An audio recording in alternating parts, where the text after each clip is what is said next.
Hello everyone. This is our Business Economics Take Home Challenges group assignment session. Now we are going to face these two challenges under game theory according to decision making under uncertainty and expected utility theory. These are our group members. Okay, let's start. Varuni, this is your chance. Okay, what is the gameplay? Gameplay is the study of how to mathematically determine the best strategy for the condition in order to optimize the outcome. Gimhani? Decision making under uncertainty.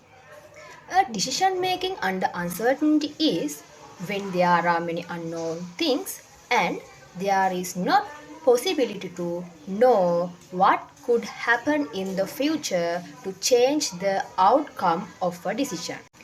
Expected utility theory.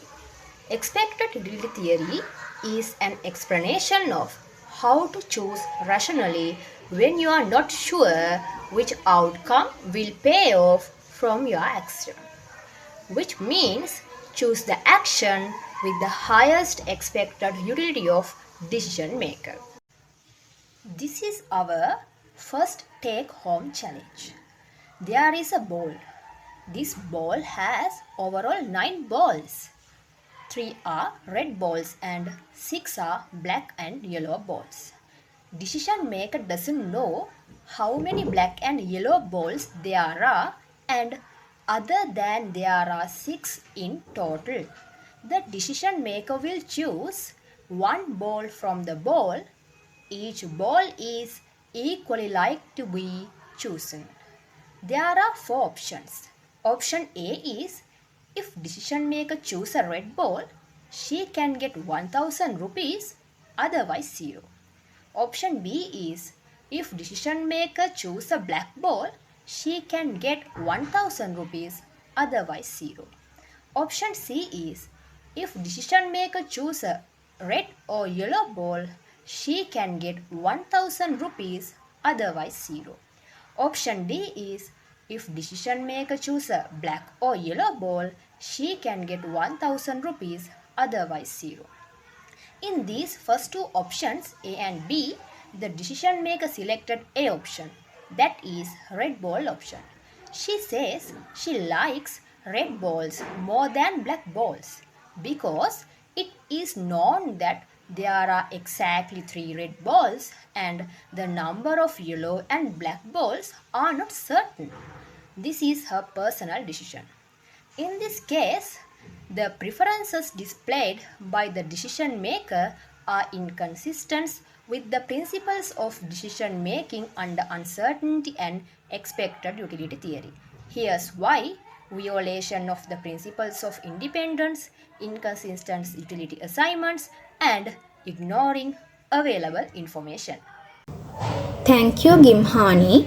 Here there is a higher probability of picking black or yellow ball than a red ball because there are more of them in a ball. There are only 3 red balls in the ball, but there are 6 ball yellow or black ball.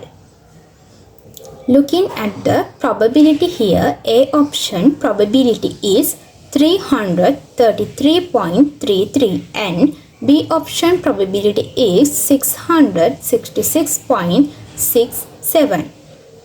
Example: A option probability: calculate 1000 over 9 multiplied by 3 equal 333.33. B option probability is 1000 over 9 multiplied by 6 equal 666.67. Here, although there is more probability for B, but the decision maker prefers option A. It depends on his choice, but is not best options. Thank you. Between option C and D, the decision maker chooses option D because They prefer black and yellow balls to red and yellow balls. Here there is an equal probability of choosing option C and option D. So both options have equal chances. That means both options have a probability of 666.67. Here the principle of probability does not follow as both options are equally likely. Thank you, Ashwin. The conclusion is all things considered, preferences may not be the best choice. So it is important to consider the probability. Finally, this inconsistency in the preferences violated the preferences of extrinsic utility theory, which stated the preferences should be transaction and concession in the case. The decision-making preferences are not consistent make them inconsistent with the best of decision-making under the uncertainty. Thank you, Varuni. Now let's go to the second question.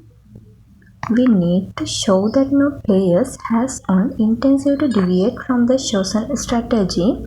Player 1 vote for A player, player 2 vote for A player and player 3 vote for A player. The utility obtained by each players in this profile is as U1 AAA equal to U2 AAA equal to U3 AAA equal to. Yes, continue to subject. Thank you, Summery. If all players vote for A, then A wins and each player receives a utility of 2. Since no players want to change their vote because they already have the best outcome, so AAA is a Nash equilibrium. Next one is we need to show that no players has an incentive deviate from the chosen strategy. Yes, City. Player 1 votes for A. Player 2 votes for B. Player 3 votes for A. The utility obtained each place in this profile is as utility 1 ABA equal to 2. Utility 2 ABA equal to 1. Utility 3 ABA equal to 2. Now continue, begin. Thank you, Madhusha. Player 1 and 3 receive utility of 2 when they vote for alternative A. Player 2 receive utility of 1 when they vote for alternative B. If any player were to change their strategy unilaterally, they would get a lower utility and thus they have no incentive to deviate. So ABA is also Nash equilibrium. Continue to Esha. We need to show that no player has an incentive to deviate from choose strategy. U1A equal to U2A equal to U3B equals 0. In this case, player 1 and 2 receive a utility of 2 when voting for alternative A. Player 3 receives a utility of 0 when voting for alternative B.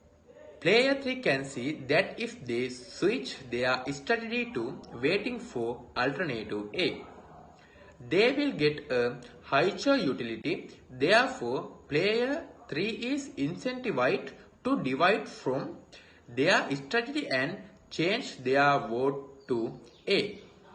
Since at least one player has an incentive to change, their vote is not equilibrium.